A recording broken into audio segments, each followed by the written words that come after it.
Kenya is a very wealthy country. Okay. And when I talk of wealthy, I'm talking of the mineral wealth of this country. Forget even agriculture. You know, we are also very wealthy agriculture. The entire Africa. We have free sun, we have water, we have arable land. True. But above all, Kenya is a very wealthy country. And that's why there is so much interest by the globalists here. As per the geological surveys in Kenya today, we have 970 minerals in this country. 970 minerals. From gold to copper to coltan to lithium to diatomite to chromium to uranium to lead to chromite to name all of them. 970.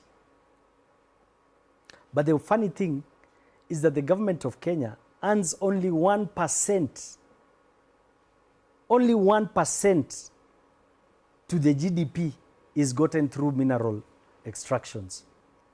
So all our minerals, the government only helps our GDP with only 1%, while we own all these minerals. Why? Number one, we do not want to understand on ways of uplifting the economy of this country. Number two, we have leaders who either are in bed with those globalists and those people who own those pieces of land, or have no interest at all. But a majority of them are part and parcel of the game. Now I'll tell you, the biggest owners of land in this country are not Kenyans. They're the British. After the government, the biggest owners of land are the British. So talk about minerals. How are minerals formed? Minerals are formed due to differences in temperature and pressure in the ground. And these differences in temperature and pressure in the ground are created by various activities that happen in the world.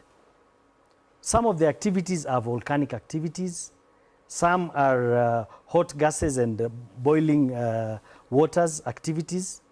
And let's talk about these two, volcanic activities and heated activities due to boiling waters or gas in the ground. Volcanic activities, we have mountains like Mount Kilimanjaro, we have Mount Longonot, we have Mount Kenya, which are all volcanic mountains, but they are not active. You know, volcanic mountains, they're either active or inactive. But even the inactive mountains, deep down the crust, there is still lava. The reaction happens. So the more there is temperature on the ground, minerals grow and minerals evolve. So there is creation of minerals. And the creation will be there forever. Inaendelea ikitengenezeka, day in, day out. Activities, we have lakes such as Lake Bogoria, Lake Baringo, Lake Mentaita, and Lake Magadi. And those are lakes that also have salts. And evaporation of salts also create minerals. So ask yourself, where do these people I'm talking about own these pieces of land? Majority of the land owned by these globalists. And mark you, even majority of the British who owned that land before, most of those land have been taken over by the globalists who want to take over this country. Where do they own that land? It is either in Taita Taveta, that is near Mount Kilimanjaro. It is either in Naivasha area, that is Mount Longonot area, or either in Laikipia Nanyuki, that is near Mount Kenya. What are the other areas? Where do we have these boiling water activities and lakes with salts? It is either in Magadi area. The entire Lake Magadi is owned by the British royal family. Look at areas of Naivasha, Elementaita. The entire area is filled with conservancies. Look at areas of Baringo, very wealthy, a lot of ruby. It has the best, second best quality rubies in the whole world are in Baringo. Talk of Bogoria. The entire area is filled with minerals. Why aren't leaders talking about these things? And the biggest question is, we are not disputing the fact that they have this ownership of the land. But why can't they put these minerals and the mining activities into proper use? Because rumor has it a majority of them are mining secretly. If you go here in Magadi, they are telling you that they are mining sodium bicarbonate, salt. But they have a special railway line from Magadi to Mombasa. Ndugu yangu utabeba chumvi kutoka Magadi mpaka Mombasa by a special container in a special railway line. What are they carrying?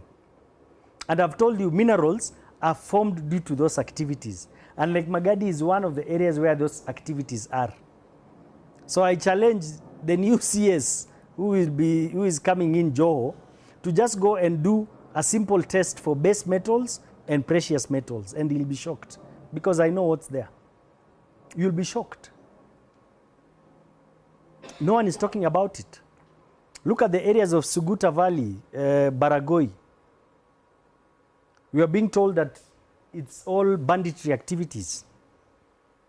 Ndugu yangu, ng'ombe kweli inaibiwa hivyo kila siku, and the government cannot get the ng'ombe. But the reality, you look at it, it's not just about banditry. It is about displacement. Kama ni banditry, mbona watu wanaendaga wanapigwa wahame? What is there? Rumor has it there is a lot of mining activities in those areas. To an extent, we hear there is so much deposits of uranium and hydrocarbons. No one is talking about it. You see, these are things. Look at an example. Mining of niobium in Mrima Hills. We have deposits of about $200 billion. Our debt is only $80 billion. So with that alone, we can pay the debt and move forward. Why are we not putting it to use? A country like Best Titanium in Kwale invested $300 million, $350 million to put up the plant in Kwale. A year later, they said they made sales of $280 million. They recovered 85% in a year. We are getting nothing. The poor people on the ground are getting nothing. Same area, Taita Taveta. There's a mining company doing manganese. The people on the ground are only paid 1% of the total output. 1%. The local community. The government does not even know how to collect the royalties. I saw the other day in Okolomani area in Kakamega, people are doing massive gold excavation. And they are paying per piece of land 2,000 shillings. Someone is paying you 2,000 and is removing all the gold from there. And we don't have proper structures even to monitor so that the government can earn royalties. And people are just ripping us left, right, center. So I've given you a solution on how to come out of the debt. Solution. We just have to activate one mining activity, like the niobium here. Now look at all these pieces of land where all these activities are. What do they call them? They call them conservancies or national parks. Yes, by the way. And the demarcation of national parks began in 1946, 1930s, 90s, up to 1946. And that was after the geological surveys. Go and do your research, my brother. Why are you not a CS or the president again? Aya. Let me throw a few questions here and there. Number one, that I know every other person is just thinking. The president does not know this solution for the one you just mentioned now. Do you think the president has that information? I don't think they have a solution. Okay. Number two, the way you've just, it's like basically you've thrown the government under the bus. You're not afraid to be... But you see, why should I be afraid, Oga? What I'm saying is, I'm being factual, and whatever I'm saying has evidences. I can point to you each and everything I've said. And I'm not here to say I'm good or that person is bad. I'm here to speak about issues. Okay. Issues. And above all, why should people be scared? You know, even in the Bible, Jesus died at the age of 32. I'm above 32. And again, when Jesus died, he did not even have a bicycle. So it's no, you know, people should understand that it reaches a time where we need to know what is enough.